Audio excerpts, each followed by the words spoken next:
नमस्कार दोस्तों, आप देख रहे हैं डार्क गली यूट्यूब चैनल। आज की कहानी में आगे बढ़ने से पहले खौफनाक और डरावनी कहानियां सुनने के लिए चैनल को अभी सब्सक्राइब करें। तो चलिए बढ़ते हैं आज की कहानी की ओर। उस रात हम सलियों से भरा हुआ ट्रक लेकर राजस्थान के लिए निकले थे। राजस्थान पहुंचने में हमें 2 दिन का समय लगने वाला था, लेकिन हमें पता नहीं था कि हमारा ये सफ़र 2 दिन के बदले 5-6 दिन में बदल जाएगा। दरअसल जब हम मेन हाईवे पर पहुंचे तो वहाँ पर लंबा ट्रैफिक जाम लगा हुआ था। फिर हमें पता चला कि समाज के कुछ लोग आरक्षण की मांग को लेकर पूरे हाईवे को जाम किया हुआ है और इसी वजह से पूरा हाईवे जाम हो चुका है। तभी मुझे पता चला कि एक शॉर्टकट है जो आगे हाईवे से निकल जाएगा, लेकिन वो रास्ता काफी सालों से बंद है और वहां से कोई भी नहीं आता जाता है। कहते हैं कि वो रास्ता एक भूतिया रास्ता है और आज तक जो भी उस रास्ते से गया है वो वापस लौट कर नहीं आया है। ये बात तो काफी खौफनाक थी, लेकिन मैं कोई डरपोक नहीं था, इसलिए मैंने अपने ट्रक को उस रास्ते की तरफ मोड़ दिया।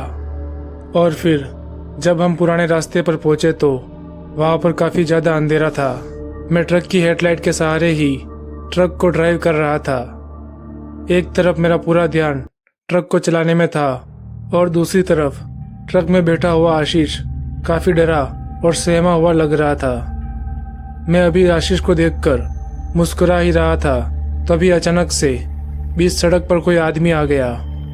उस आदमी को देखते ही मैंने जोर से ट्रक के ब्रेक लगा दिए। ट्रक के रुकते ही वो आदमी मेरे पास आया और उसने बोला कि अरे भाई साहब, दरअसल मेरी गाड़ी यहाँ पर ख़राब हो गई है और मैं अपने पूरे परिवार के साथ यहाँ पर फंस गया हूँ। अगर आप मेरी मदद कर देंगे तो आपकी काफ़ी मेहरबानी होगी। उस आदमी ने इतना कहा ही था, तभी आशीष बोल पड़ा कि यहाँ पर तो आप अकेले हो, आपकी गाड़ी और आपका परिवार कहाँ है। इस पर उस आदमी ने जवाब दिया कि वो मेरी गाड़ी जरा सी आगे खड़ी है। ये जवाब सुनकर मैंने आशीष की तरफ देखा और उस आदमी को अपने ट्रक के अंदर बिठा दिया। मैंने ट्रक को वहां से आगे की ओर बढ़ा दिया। थोड़ा आगे जाने के बाद मैंने देखा कि सड़क के दोनों किनारे काफ़ी सारी पुरानी गाड़ियाँ पड़ी हुई थी। ऐसा लग रहा था कि ये गाड़ियाँ सालों से यहीं पर पड़ी हो। उन धूल खाती पुरानी गाड़ी को देखकर अब मुझे भी जरा सी घबराहट हो रही थी। तभी उस आदमी ने मुझे ट्रक को रोकने के लिए कहा। इस पर आशीष ने कहा कि लेकिन यहाँ पर तो आपका परिवार और गाड़ी कहीं पर भी दिखाई नहीं दे रही है। इतना बोलते ही वो आदमी एक सफ़ेद धुएं में बदल गया और गायब हो गया और मेरा ट्रक अचानक ही उस रास्ते के बीचों बीच बंद हो गया। यह देखकर मैं और आशीष इतना डर गए थे कि हम दोनों ट्रक से नीचे कूदकर उस सुनसान रोड पर पागलों की तरह चिल्लाकर भागने लगे। हम लोग अभी भाग ही रहे थे, तभी आशीष को किसी चीज से ठोकर लगी और वो नीचे गिर गया। मैं आशीष को उठाने के लिए उसके पास जा ही रहा था, तभी मैंने देखा कि आशीष के चारों तरफ काला धुआं छाने लगा था। उस काले धुएं ने आशीष को चारों तरफ से घेर लिया था और वो काला धुआं आशीष के नाक और मुंह में जाने लगा था। देखते ही देखते वो धुआं नाक और मुंह के जरिए आशीष के पेट में चला गया था और अब आशीष का कलर भी धुएं की तरह काला पड़ चुका था। मैं डर के मारे वहां पर कांप रहा था और यही सोच रहा था कि मैं आशीष की मदद करने जाऊं या फिर अपनी जान बचाकर यहाँ से भाग जाऊं। मैं अभी आशीष को खड़े होकर देख ही रहा था, तभी आशीष खड़ा हो गया और मेरी तरफ बढ़ने लगा। वो आशीष नहीं था, उसकी आंखें पूरी तरह से काली हो गई थी और वो गुस्से में मेरी तरफ ही बढ़ रहा था, जैसे वो मेरी जान लेना चाहता हो।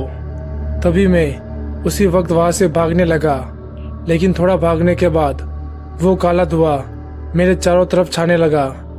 मैंने मान लिया था कि अब मेरा अंजाम भी आशीष की तरह ही होगा। तभी मुझे एक ट्रक की हॉर्न की आवाज़ सुनाई दी। मैंने पीछे मुड़कर देखा तो एक ट्रक काफ़ी रफ्तार से मेरी तरफ बढ़ रहा था। देखते ही देखते वो ट्रक मेरे पास आकर रुक गई और उस ट्रक के ड्राइवर ने मुझे अंदर बैठने का इशारा किया तो मैं भी जल्दी से ट्रक के अंदर बैठ गया और मेरे बैठते ही उस ट्रक ड्राइवर ने फिर से एक बार ट्रक को पूरी रफ्तार से भगाना शुरू कर दिया और तकरीबन आधे घंटे के बाद हम उस भूतिया पुराने रोड से बाहर निकल गए थे। मेरी जान तो बच गई थी, लेकिन मैं काफ़ी ज़्यादा बीमार हो गया था। मुझे 2 दिन तक हॉस्पिटल में भर्ती रहना पड़ा था और हॉस्पिटल में ही मुझे पता चला कि वो पुराना रोड जब बन रहा था तब वहाँ पर काम कर रहे मजदूरों को किसी ने जिंदा जलाकर मार दिया था। उनको किसने जिंदा जलाया था और क्यों, वो आज तक पता नहीं चला। इस हादसे के बाद उस रास्ते पर उन मजदूरों की आत्मा भटकने लगी। तभी से उस रास्ते को भूतिया रास्ता कहा जाने लगा। तो दोस्तों, आज की कहानी में बस इतना ही। अगर ये कहानी आपको अच्छी लगी हो तो वीडियो को लाइक करें और चैनल को अभी सब्सक्राइब करें।